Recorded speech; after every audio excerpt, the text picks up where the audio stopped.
Hood Tells. I'm Teller, and I got a story to tell. I'm going to call this one, Deadly Diary. Okay, you guys, so I was about 8 years old. And you know how, well, even if you don't know, I'm going to tell you, a while back, they used to have diaries. And the diaries had little keys. It's crazy because the keys was bullcrap. You could actually use a bobby pin or a safety pin and pop the key part open. So it was no actual lock on there.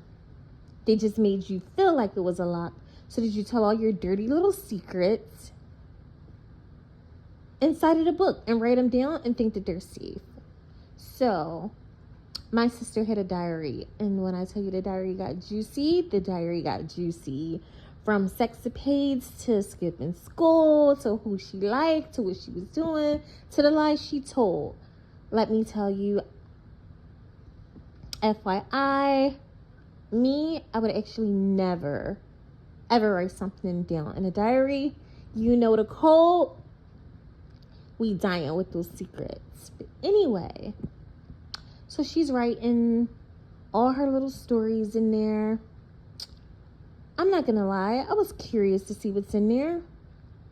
But unbeknownst to me, my older sister, and we're gonna just call her Gina, she was actually breaking into the diary every day and reading it, chapter after chapter, every day. Every time my sister would write, she would go in there and she would read it.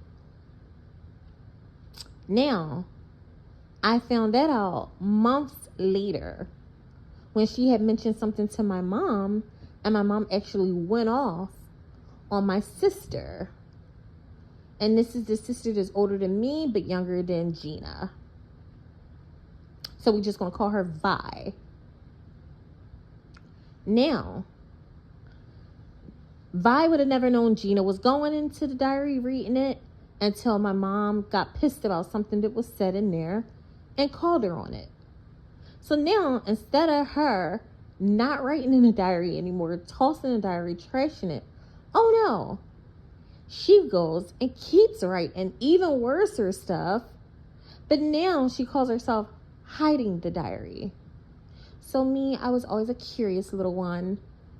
We had bunk beds, so I would actually watch her every day. This is so crazy because they say the way you were as a child is actually the way you are as an adult. Never let her know that I was watching her, but every day I would watch her tuck it away in a hiding spot.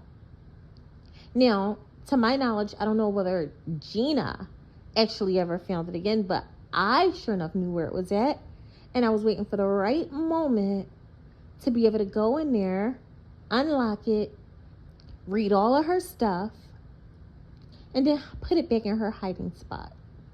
Me, I'm the type, I'm just nosy. I wouldn't dare have told my mother anything that was going on. I just wanted to read it and see what was going on for myself. So now, you guys, I'm reading. I am so into the diary. Never heard her come in the house. Never heard her creep up the steps. And guess what? She catches me red-handed with the diary in hand, and now she's infuriated. Mind you, Gina, I'm gonna say my sister Gina probably was about maybe 5'9", and I'm gonna say at that time probably about 350. So she couldn't beat her nor threaten her. Now, Vi, she was skinny. And I'm going to say more so like an athletic build. So not bony, but just skinny. But she was tall too. So they probably was about around the same height. But she was no competition for Gina.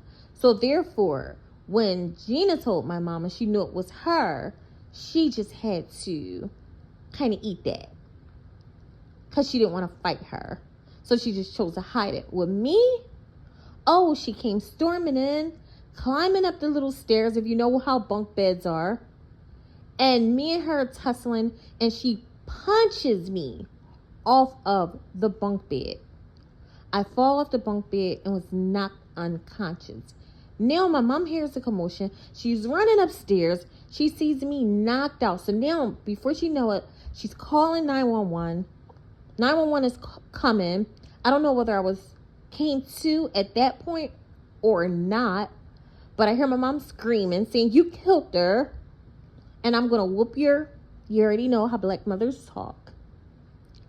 And all I know, I'm coming to, and I'm in the hospital, and they're talking to me. They did vitals, of course. They did a scan, and we all know that was just for insurance purposes, because I was okay.